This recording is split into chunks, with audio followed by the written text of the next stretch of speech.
of, we will continue to improve. Look, I'll tell you for free, I'm a well-trained legislator. I went out of my way to be trained, sometimes at my own cost. A lot of our legislators, and indeed also on the executive side, think they know it all. They think they don't have anything to learn. There's no reason why that chairman of the House Committee could not listen to that minister. Even though I heard that, yes. I didn't get full details. I overheard someone saying that the legislator said she started it in the first instance. So, assuming without considering that was the case. We are reacting to what we saw. Okay. Not what you heard. No, because there's always a history, a precedence to all even if she started it, you are the one on the high table. It's like a judge presiding in a court. Lawyers go there to irritate you, litigants will irritate you, and if you get annoyed at the slightest provocation, you are certainly going to lose that job. So when you preside, you must be extremely patient, like the other is with me. Watching me and letting me go to town. So you must be extremely patient.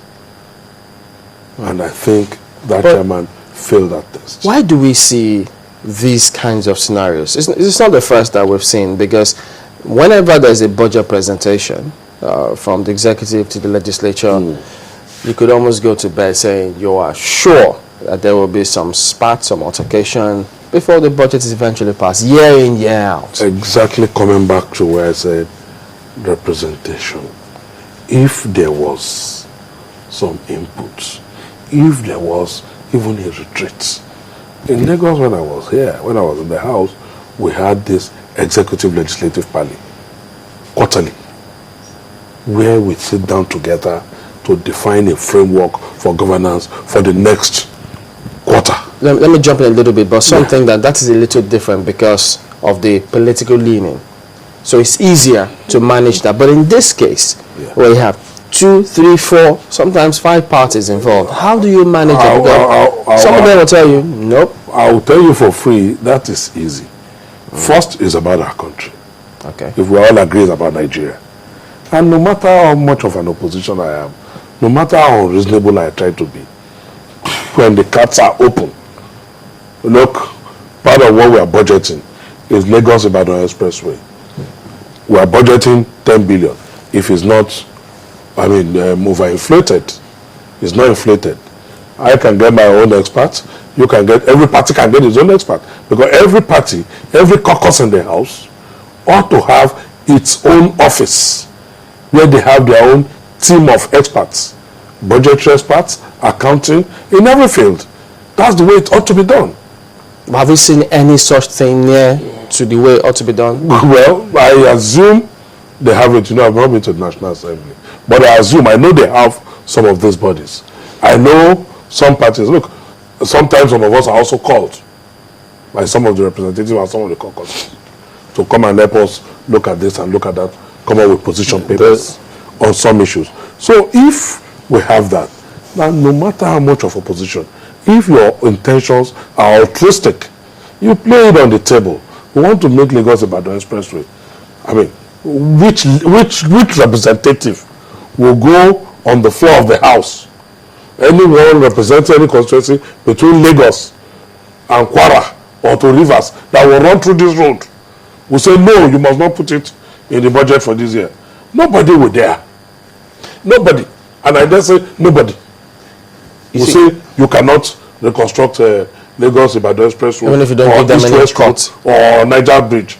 So if there is consultation, if everybody carries the other along, if we all get on the same page, the issue we'll get this test done. The issue even in America, where the House is Republican dominated, the president still has as well some issues. They have their disagreements on certain issues. They go on cliffhangers and what have you, but they still get results somehow.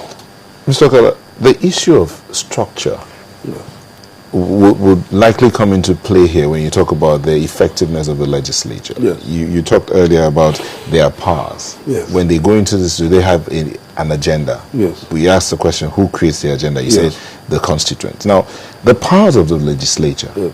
do they understand how much power they wield as watchdogs over the other arms of government? And then do the people, the constituents, understand their power as well? Now, how do we get to that point where we can begin to move this forward? Right. It's a two-way thing. As a legislature, you have a duty to consult and brief your constituents. As the constituents, you also have a duty to put your representatives on their toes. The question is, do we as constituents do that? In my view, no. A lot of the time is to go and dress honorable in borrowed robes, is to give him chieftaincy title, chairman of a wedding, dubious doctorate degrees, and all that. I mean, that's a sad part of it. I'm not a chief, I'm not anything, but I had volumes of offers. And I once asked somebody, what even qualifies me to get this honor that you say you are giving me? And what I got is your performance in that. I said, okay, tell me specific terms. But that is unfortunately what we do to our representatives. Rather than making them represent us, making them our servants, making them work for us.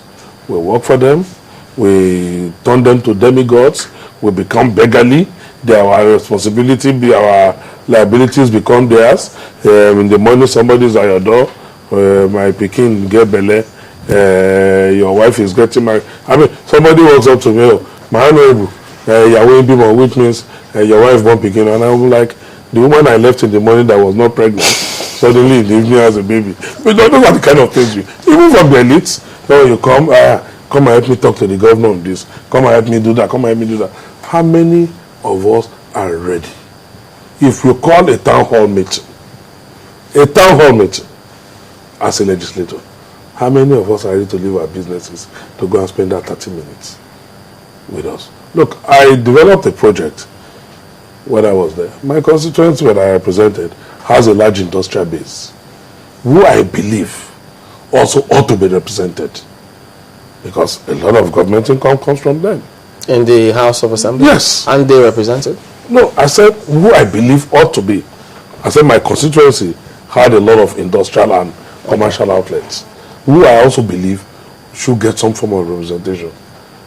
We wrote to them, they couldn't be bothered.